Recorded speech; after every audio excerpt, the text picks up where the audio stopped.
ॐ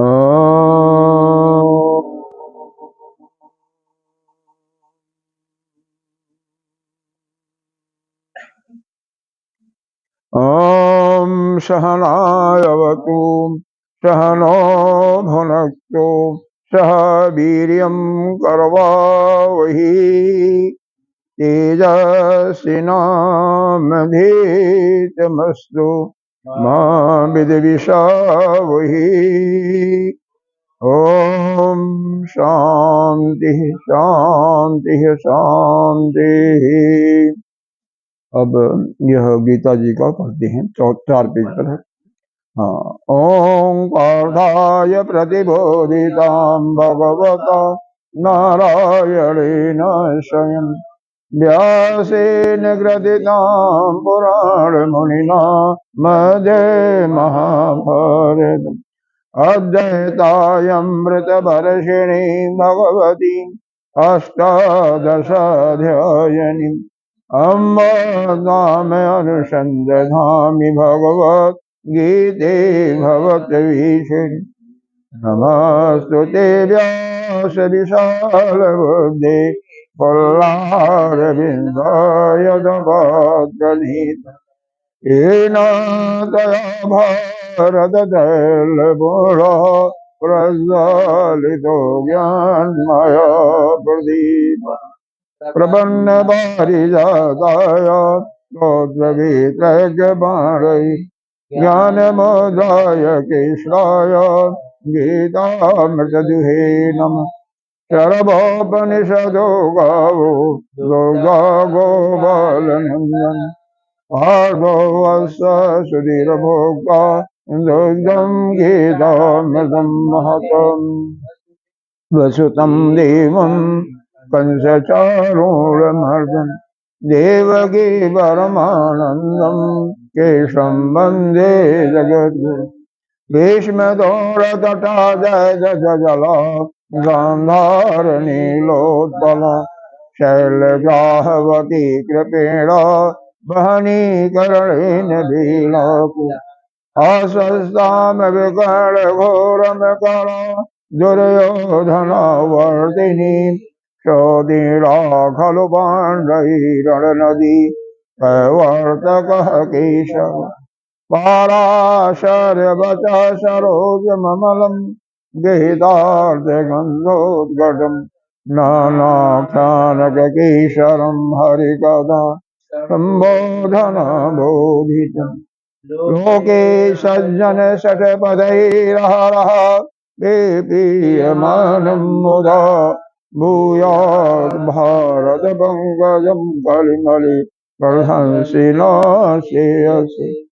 मोकं करोति वाचालं पङ्गुलं हयते गिरिं यत्कृपातमहं वन्दे परमानन्दमाधवम् यं ब्रह्मा वरुणेन्द्ररुद्रमरुतः स्तुवन्ति दिव्यैः अस्त्वैः वेदैः साङ्गपदक्रमोपनिषदैः गायन्ति यं सामवेदं ज्ञानावस्थितः तद्गतेन मनसा पश्यन्ति यं योगिनो यस्यान्तं न विदुषुरसुरगणा देवाय तस्मै नमः यतस्मै नमः। सच्चिदानन्दरूपाय विश्वोत्पत्त्यादिहेतवे तापत्रयविनाशाय श्रीकृष्णाय वयं नमः। नारायणं नमस्कृत्य नरं चैव नरोत्तमं देवीं सरस्वती व्यासं ततो जयं मुदीरयेत्। अनंत श्री विभूषित श्री 1008 पंचायती महानिर्वाणी अखाड़ा के अग्रणीय श्रोत्रिय ब्रह्मनिष्ठ महामंडलेश्वर एवं उत्तर प्रदेश संत समाज के अध्यक्ष श्री सदगुरुदेव भगवान के चरणों में कोटि कोटि नमन वंदन अर्चन। यहाँ पर उपस्थित श्री कृष्ण चैतन्य जी, मातृशक्ति भक्तजन सभी के अंत आकरण में विराजमान आत्मस्वरूप परमात्मा को नमन करते हैं।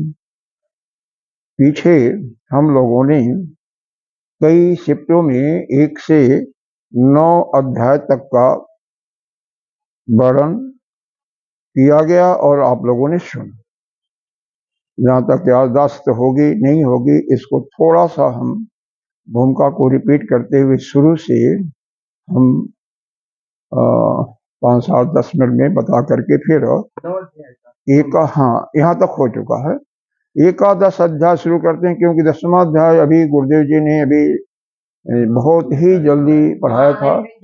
हाँ, तो इसको हम बाद में ले लेंगे, कोई बात नहीं। हाँ, तो एकादश से हम शुरू करेंगे। देखिए, है क्या, यह युद्ध का मैदान है। कौरव यही अपना कुरुक्षेत्र है हरियाणा में। भीष्म पितामह द्रोणाचार्य, अपने क्या नाम है, शैल, इनके जो मामा थे अर्जुन के, ये सब कृपाचार्य, और बाकी जो दुर्योधन समेत दुर्योधन, जयद्रथ, दुर्योधन, अश्वत्थामा, जयद्रथ, दुशासन इत्यादि समेत 11 अक्षौहिणी सेना कौरवों के तरफ से खड़ी थी और पांडवों के तरफ से 7 अक्षौहिणी सेना थी। तो इस प्रकार से कुल 18 अक्षौहिणी सेना उस युद्ध के मैदान में। सबसे बड़ी विशेषता यह है कि 18 दिन का युद्ध भी चला। 18 अक्षौहिणी सेना 18 दिन का युद्ध चला और 18 गीता जी में अध्याय भी हैं। हाँ, सबसे बड़ी विशेषता 18 दिन भगवान वेद व्यास को बहुत अच्छा लगा। यह लिया कहा गया है, महाभारत जिसमें 1 लाख श्लोक हैं, उसके अंतर्गत से यह शांति पर्व के शांति पर्व के 25 से 42वें अध्याय को एज इट इज रखा गया है। ठीक है, यह इसका यह है क्या, भगवान कृष्ण अर्जुन के साथी बने हुए हैं। भगवान कृष्ण का अर्जुन के प्रति बहुत प्रेम था। कोई भी चीज, ज्ञान हो, धन हो या अन्य संपत्ति हो, कोई किसी न किसी को देना चाहता है। भगवान भी अर्जुन को देना चाहते थे। उसी को देता है जो उसका पात्र है, लेकिन अर्जुन ने कभी मांगा नहीं था, न कोई ऐसी बात भी नहीं थी। अर्जुन उस समय युद्ध के मैदान में जब दोनों सेनाएं खड़ी हो गई, बीच में धृतराष्ट्र का भेजा हुआ शकुनी का एक पुत्र था जिसका नाम उलूक था। उसको इस प्रकार से समझा बुझा करके धृतराष्ट्र ने भेजा कि अर्जुन को किसी भी तरह से युद्ध से बाहर कर दो। अगर अर्जुन युद्ध से बाहर हो जाए तो कर्ण अकेले ही सभी को मार देगा और हमारा जीत सुनिश्चित है, हमारा विजय निश्चित है। तो वह और गुप्त रूप से जाओ अर्जुन के खेमे में, युद्ध होने के 2 ही दिन के पहले की बात है, और वह खेमे में आता है गुप्त रूप से, किसी को मालूम नहीं होता है, छिप करके आता है और अर्जुन के खेमे में चला जाता, पांडवों खेमे में जहां पर अर्जुन विश्राम कर रहे थे, और पूरा रात उस धृतराष्ट्र के कहे हुए वचनों को बारंबार उनको समझाता है।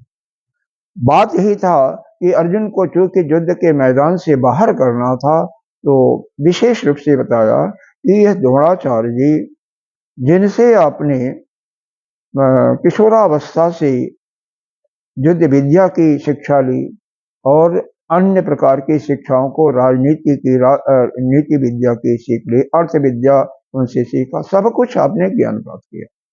कृपाचार्य जो है आपके कुल गुरु हैं, तो उनसे कैसे आप युद्ध में सामना करो, कैसे उनको मारोगे। तीसरी बात, भीष्म पितामह जो हैं वह तुम्हारे दादाजी हैं, उन्होंने तुम्हें हाथ गोद में खिलाया है, तुम्हें बचपन में तुम्हारे मुंह में ग्रास डाला है, खिलाया भी है और खिलाया भी है, दोनों बातें हैं। और उनकी माती तुम्हारे ऊपर कृपा भी है। सबसे ज्यादा प्रेम भीष्म पितामह का था तो अर्जुन के तरफ था।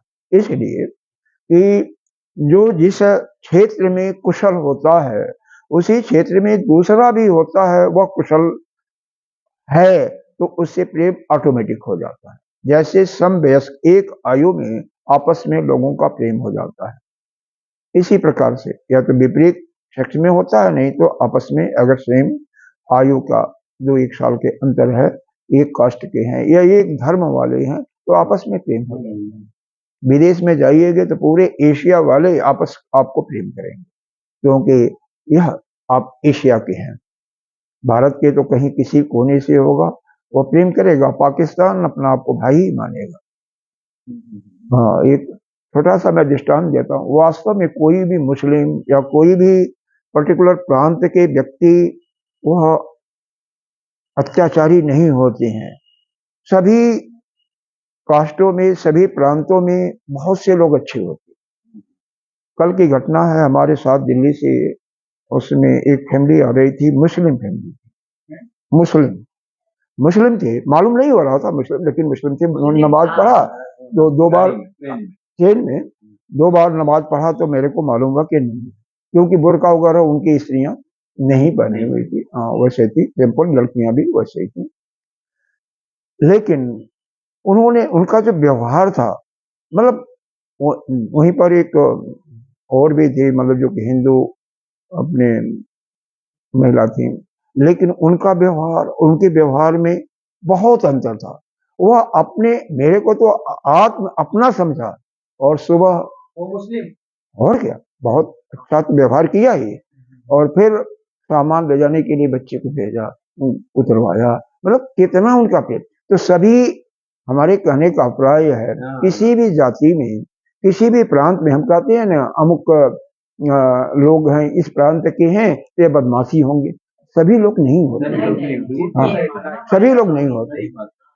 इतना मान सकते हो कि ज्यादा लोग बदमाश होते हैं, लेकिन सभी लोग एक जैसे नहीं होते हैं। हिंदू में भी बड़े बदमाश होते हैं, कुछ होते हैं वहां पर ज्यादा बदमाश होते हैं, यह मानना ठीक है, लेकिन सभी को कहिए तो ठीक नहीं। दिल्ली के थे?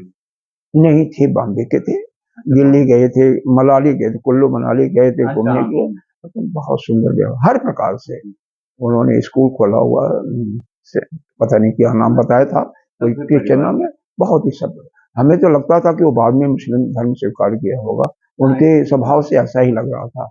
बच्चे ऐसे, मतलब हाँ, नहीं सभी तो थे, लेकिन कुछ तो सभी, मतलब हाँ सभी होते हैं, और हर एक चीज में, बल्कि अच्छा, तो हर एक कोई नहीं होता है।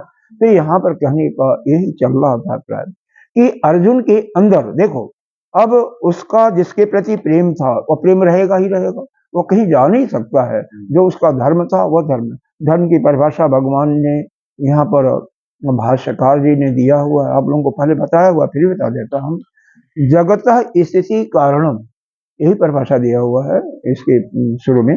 जगतः स्थिति कारणम सर्व प्राणी नाम अभुदय निःश्रेयस्य तस्य धर्म। जस्य मतलब जो जगत के स्थिति को ठीक ठाक रखे, प्राणियों का अभ्युदय करे, प्राणियों का उत्थान करे, और उनका अंत में मुख्य निःश्रेयस भी प्राप्त करावे, उसी को धर्म कहते हैं।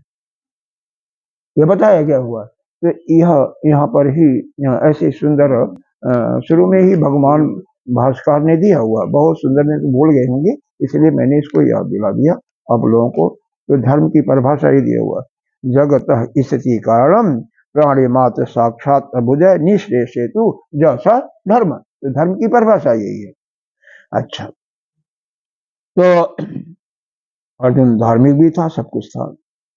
अब हुआ क्या, जब यह उलूक ने उनको समझाया, कोई बात नहीं, उसके मन के अंदर, उसकी बुद्धि के अंदर ये भर गया कि यह लोग अपने, कृपाचार्य, द्रोणाचार्य और भीष्म पितामह, उन पर हम युद्ध, उनसे हम युद्ध नहीं कर सकते। और वह विषाद से पीड़ित था, उसके हृदय में, जो दूसरे अध्याय का पहला, अगर कुछ लोग पढ़ेंगे, संजय ने जो संगति दिया है कि उसके आंखों से आंसू बह रहे थे, कुलेक्षणम अश्रुपूर्ण कुलेक्षणम, हाँ, आंसू तो बाहर आता है, लेकिन कुलेखड़ा मतलब सारी इंद्रियां उसकी शिथिल हो चुकी थी, हाथ कांप रहे थे, माड़ी रुध गई थी, और क्या था, हृदय में अगाध प्रेम था उनके, किसके प्रति, अपनों के प्रति प्रेम था, और साथ ही साथ मन में विषाद हो गया था कि उनको हम कैसे, वो हमारे भाई है, किसको मारे, हमारे अपने ही। हाँ, एक तीसरा तर्क और उसने भगवान को दिया था कि हम सारे क्षत्रियों का नाश होने के बाद जो पुरुष तो सब मर जाएंगे, युद्ध में मारे जाएंगे, या कोई किसी का भी जीत हो, मेरा जीत हो, उनका जीत हो, लेकिन स्त्रियां फिर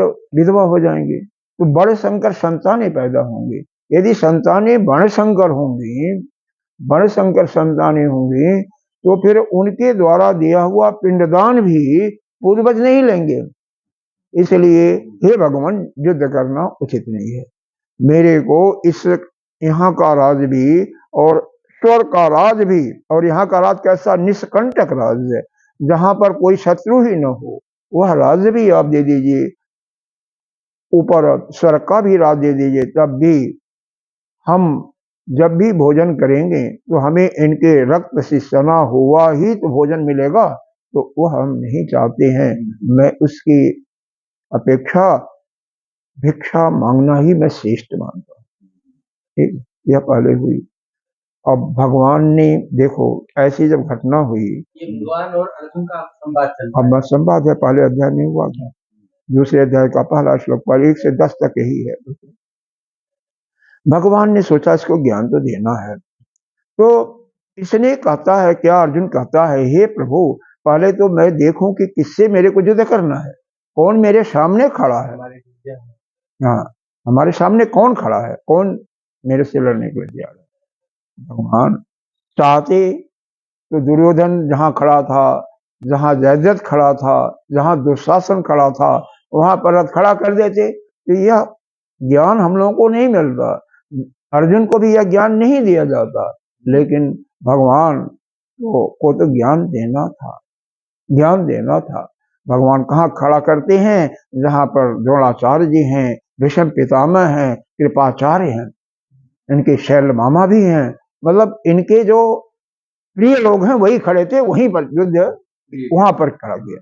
इसने तो यह नहीं कहा था कि उनके सामने खड़ा करो, लेकिन भगवान जानबूझ करके वहां पर फिर यह इस प्रकार से कहता है कि मैं युद्ध नहीं करूंगा, क्योंकि वह सब हमारे अपने हैं, और कौरव के जो भाई हैं वो भी तो हमारे भाई हैं, 100 भाई हमारे भाई हैं, तो हम उनसे युद्ध नहीं करूंगा, और उनसे जो राज्य मिलेगा रक्त का, उनके रक्त का सना हुआ, अपना गांडी धनुष रख देता है, ऐसी बात होती है।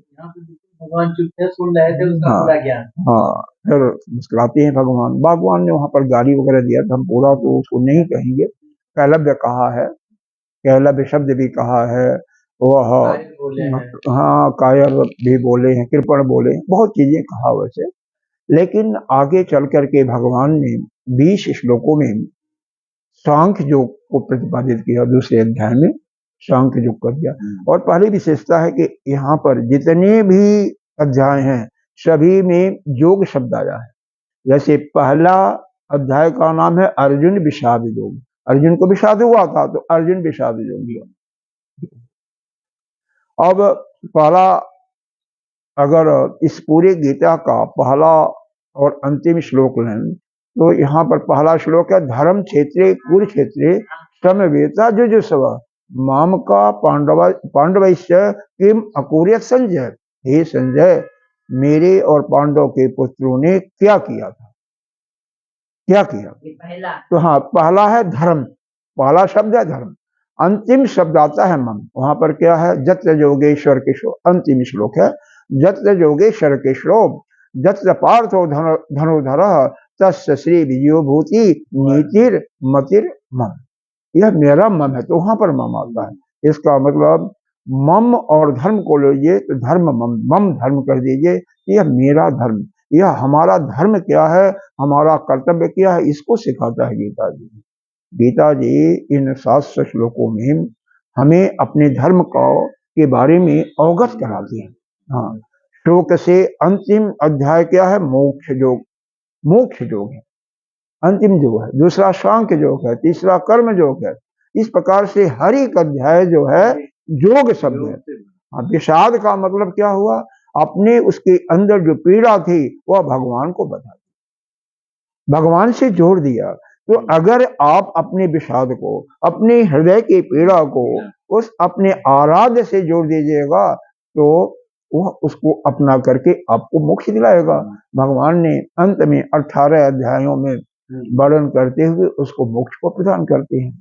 पहले ज्ञान योग देते हैं, फिर कर्म योग के बारे में बताते हैं, फिर ज्ञान तीसरे अध्याय में कर्म योग के बारे, कर्म कैसे करना चाहिए उसमें बताया है कि देवता और आप लोग परस्पर मिल करके काम कीजिए।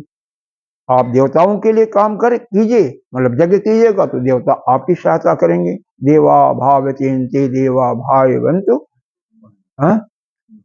परस्परम भावयन्त श्रेयम परमम वापसत। इस प्रकार से भगवान ने अर्जुन को तीसरे अध्याय से चौथे में ज्ञान कर्म संन्यास योग, क्योंकि जो भी कर्म करना चाहिए ज्ञान युक्त पहले उसके बारे में समझो फिर करो, और 5वें में कर्म संन्यास योग दिया।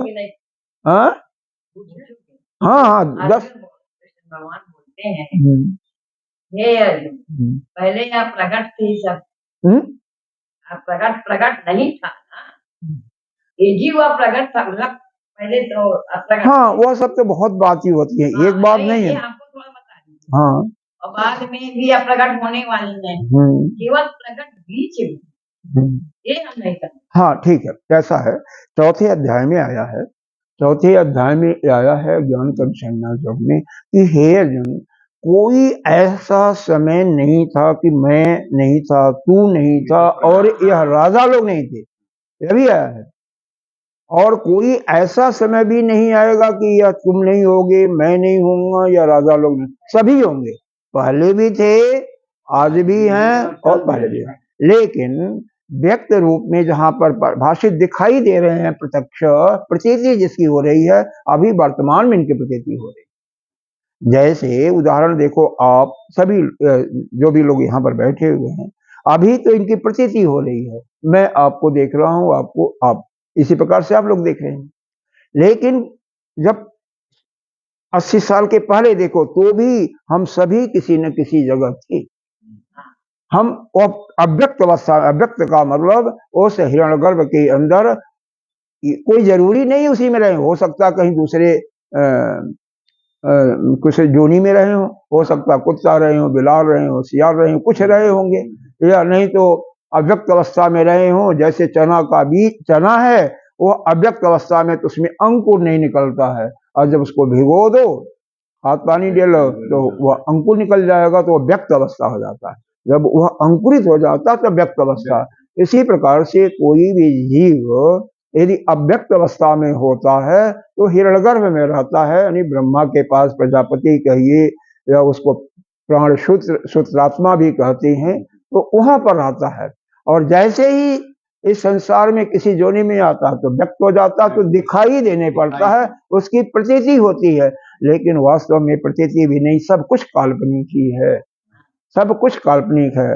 तो यहाँ पर चौथे अध्याय का जो शायद पहला या दूसरा श्लोक है, पहला या दूसरा श्लोक है, उसका मतलब यही है कि पहले भी हम थे और तुम भी थे, सारे राजा भी थे और बाद में भी रहेंगे अब, लेकिन अभी केवल यह मालूम हो रहा है, इनको प्रतीति हो रही है। यहाँ देखो, यहाँ पर है बहून में व्यतीतानि जन्मानि तव चार्जुन तानि हम वेद शर्माणि न तुम वेद परतम। यहाँ पर तो यह बातें आई हैं लेकिन यह जो बात है ना वह भी आया हुआ है।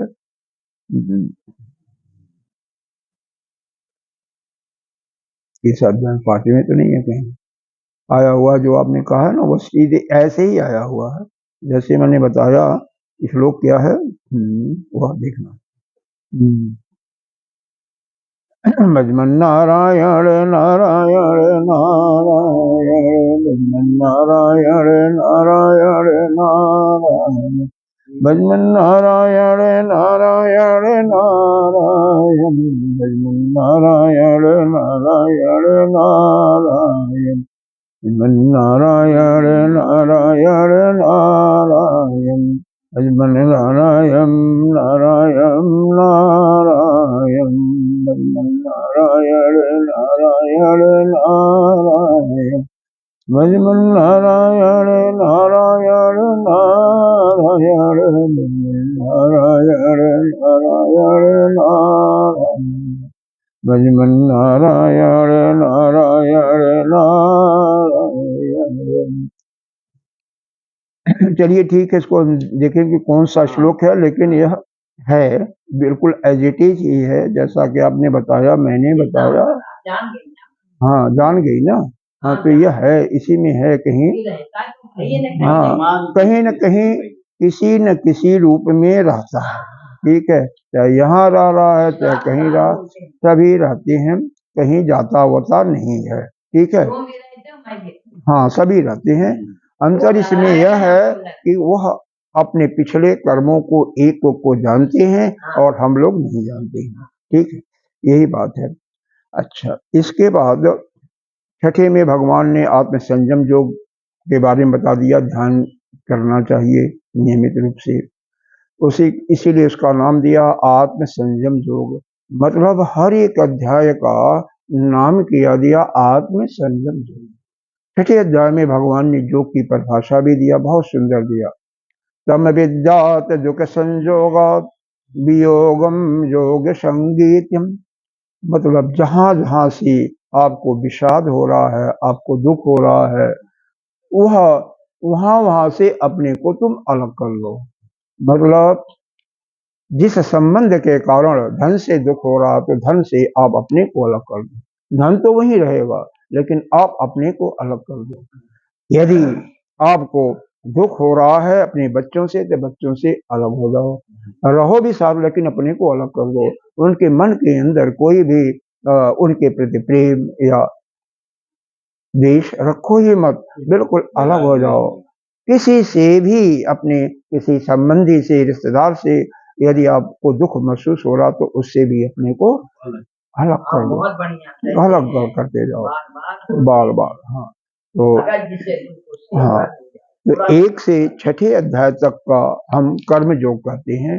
इसमें नहीं होंगे तो सुखी दुखी, हाँ बस इसीलिए जो नहीं अपने को अलग करेगा वो दुखी होगा, शोक करेगा, बस सीधी बात है। अच्छा, सीधी सी बात है।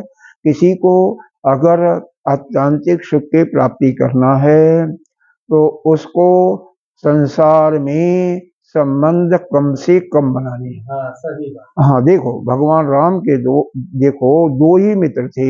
एक कौन था? सुग्रीव था, उसको बनाया था। दूसरा मित्र बनाए थे विभीषण को, और कोई भी मित्र उनका नहीं बना। भगवान कृष्ण को लो, दो ही थे। भगवान कृष्ण के एक सुदामा थे बचपन के, जो गुरुकुल के थे, और दूसरे मित्र थे उनके उद्धव जी, जो उन्हीं के वंश में थे, जो बृहस्पति के शिष्य थे। किसी से संबंध मत रखो, संबंध रखो भी तो वह जो कहता है उसको दूसरे कान से निकाल दो। संबंध रखेगा तो बिना प्रयोजन के रखना ही नहीं चाहता, नहीं रख, वैसे भी कोई नहीं रखना चाहता है, लेकिन ऐसा है ना, देखो ऐसा है। हाँ ऐसा थोड़ा सा देखो, उसको अपने मन में नोट कर लिया करो, क्योंकि फिर बाद में भंग रहेगा ना। एक नोट कर लिया करो, अपने इकट्ठा कर लिया करो, फिर तारतम्य टूट जाता है ना, तारतम्य टूट जाता है। हम दूसरे लाइन पर जैसे गाड़ी का गियर बदलते हैं ना, तो गियर चेंज हो जाता है, तो वह जहाँ कथा चल रही थी वहां से हम अलग हो जाते हैं। तो पहले से 6 अध्याय के बारे में भगवान ने यह कर्म कैसे करना चाहिए, वह पहले कर्म करना चाहिए और जानबूझ करके ज्ञान पूर्वक करना चाहिए। और जब आत्मन एव आत्मनतुष्टा, आत्मा में ही वहां पर तुष्ट हो जा, तृप्ति भी हो जा और संतुष्टि भी हो जा, मतलब वही आत्मा से कीड़ा करे, आत्मा में ही संतुष्ट। और यह 5वें अध्याय का कोई श्लोक है।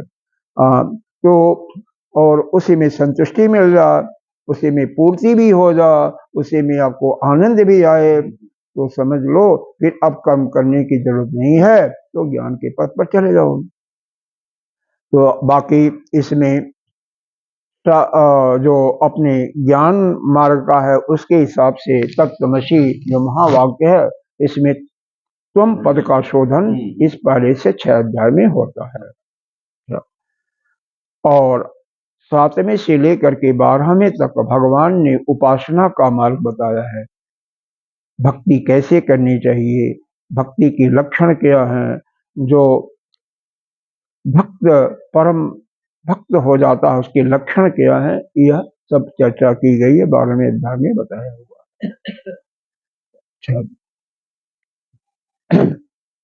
और इसमें जो तत्पद का शोधन हुआ है, देखो तत्त्वमसी में तत् शब्द है पहला, दूसरा त्वम शब्द है और तीसरा असी शब्द है। तो त्वम पद का शोधन बीच में से उसके पहले 6 अध्याय में हुआ है, तत्पद का शोधन 7वें से 12वें अध्याय में हुआ है, और असी शब्द का जो शोधन है 13वें से 18वें अध्याय में हुआ।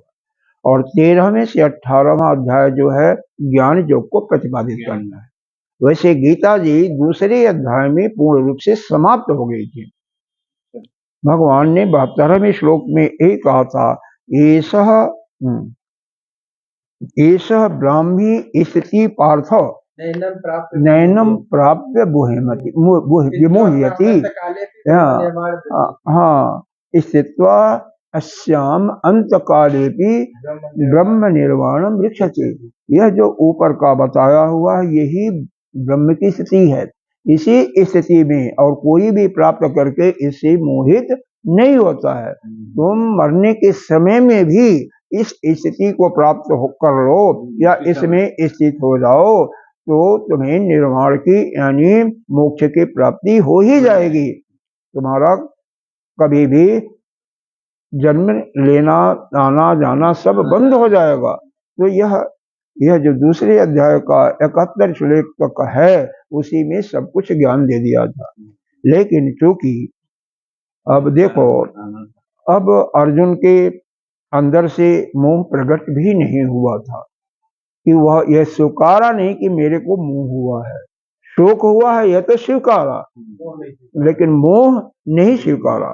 अब यह जो 11वां अध्याय है, 11वां अध्याय क्या है, 10वां अध्याय क्या है, 6ठे अध्याय में एक श्लोक आया है, सर्वभूतस्थ आत्मानम सर्वभूतानि च आत्मनि इक्षते योग युक्तात्मा सर्वत्र समदर्शनम।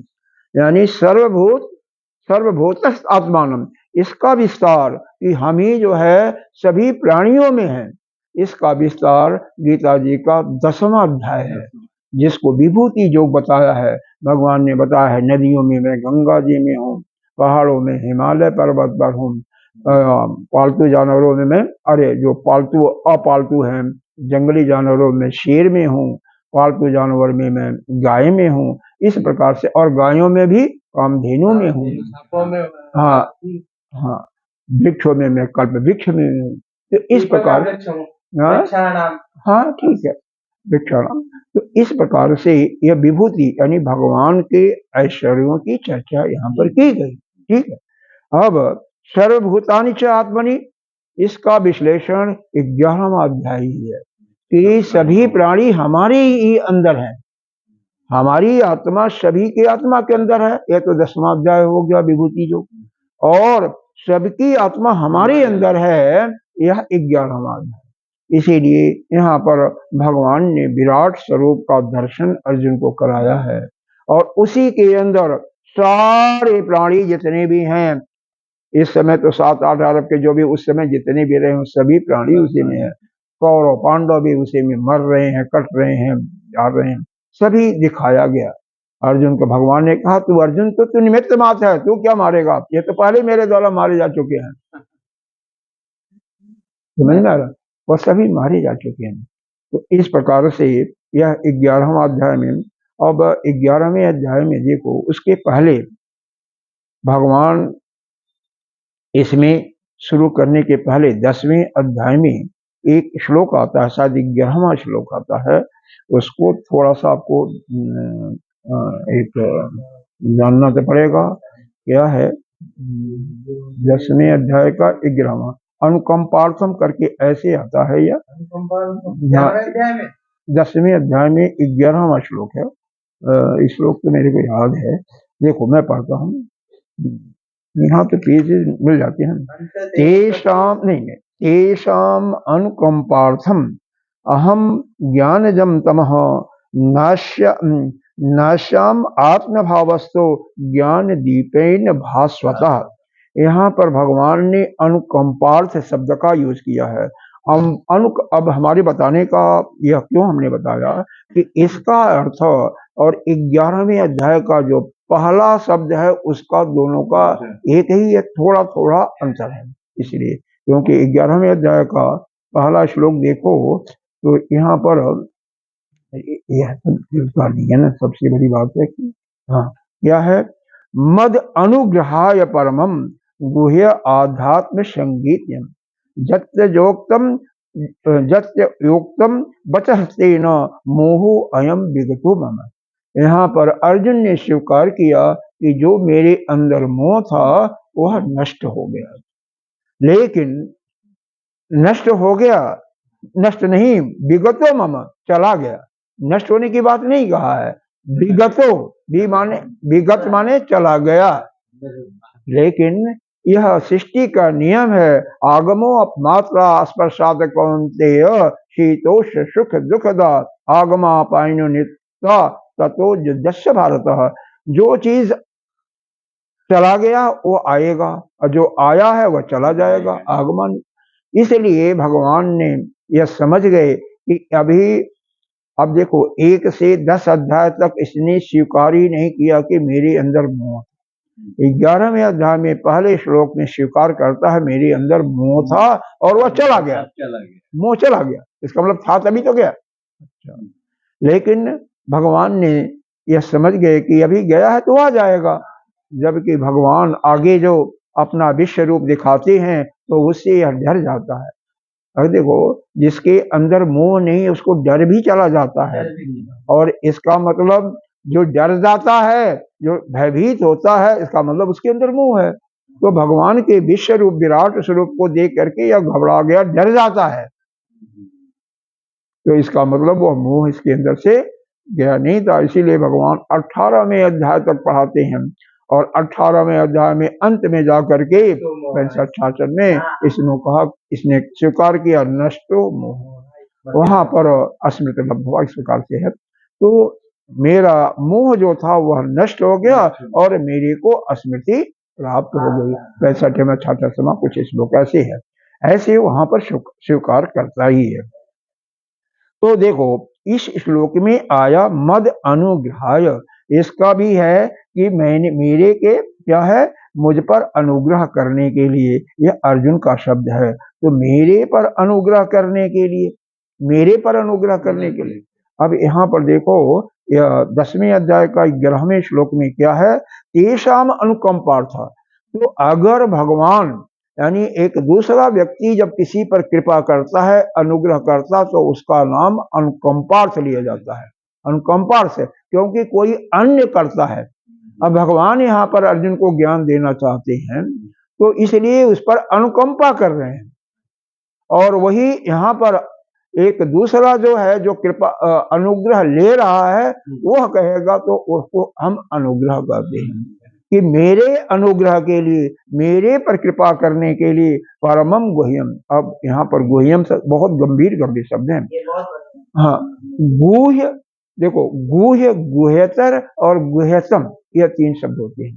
गुह्य का मतलब जो होता है, जैसे हमारा कर्म कांड होता है ना, तो कर्म कांड के द्वारा जो कर्म करता है, कर्म कांड करता है, तो उसका अमुक अमुक काम करने से अमुक अमुक योनि की प्राप्ति होती है, जो कर्म कांड लोग ब्राह्मण बताते हैं, तो उसको हम कहते हैं गुह्य। और गुह्यतर जब हम उपासना करने लगते हैं उस कर्म कांड को छोड़ करके, इसके पहले आप समझ लो, पूरे जो हमारे 4 वेद हैं, वेद में 1 लाख श्लोक हैं, अरे मंत्र हैं। 1 लाख मंत्रों में से 80 लाख मंत्र केवल कर्म कांड के हैं, 80 लाख। 16,000 मंत्र उपासना के हैं और 4,000 मंत्र ज्ञान के हैं, जो कि 108 उपनिषद हमें प्राप्त हुए हैं। तो 108 उपनिषद मान लीजिए, उससे ज्यादा भी हो सकते हैं, लेकिन 108 उपनिषद नॉलेज में आते हैं। तो उन 108 उपनिषदों में, उसमें से 10 उपनिषदों पर बड़े बड़े संतों ने टीका लिखा हुआ है, जैसे स्वामी रामानुजाचार्य या स्वामी बल्लभाचार्य जी और स्वामी निवर्तकाचार्य जी, इस प्रकार से स्वामी शंकर आदि गुरु शंकराचार्य जी ने और कई संतों ने उस पर भाष्य टीका लिखा हुआ, भाष्य लिखा हुआ है। इसीलिए वह 10 जो उपनिषद हैं उसको सर्व रूप से सभी लोगों के द्वारा मान्यता है। हालांकि जगत गुरु शंकराचार्य जी को छोड़ करके बाकी जो 6 आचार्य हैं वह भी हमारे आस्तिक आचार्य हैं, 5 हैं। एक तो शंकराचार्य जी हो गया, शंकराचार्य जी हो गए, बाकी वह अन्य जो है 5 वह 11 पर टीका लिखे हैं। लेकिन शंकराचार्य जी ने श्वेताश्वतर उपनिषद पर टीका नहीं लिखा है। टीका हमें भाष्य नहीं लिखा, भाष्य में मिलता है, लेकिन उसको हम संत लोग मानते नहीं है कि यह जगत गुरु शंकराचार्य जी का लिखा हुआ भाष्य है, वो मानते हैं उनके शिष्यों का है।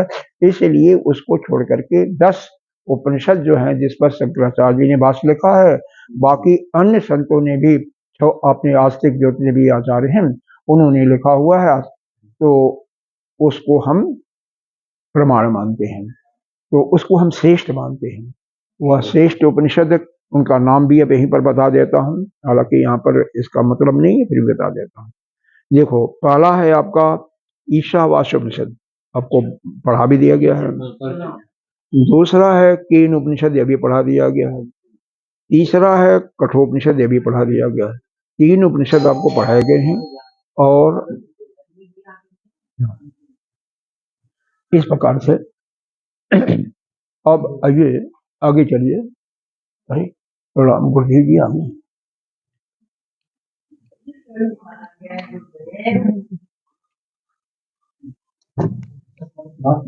हाँ, गुरुदेव ने कहा कुछ शुरू करना चाहिए, खाली बैठे तो खाली बैठे रहेंगे और क्या।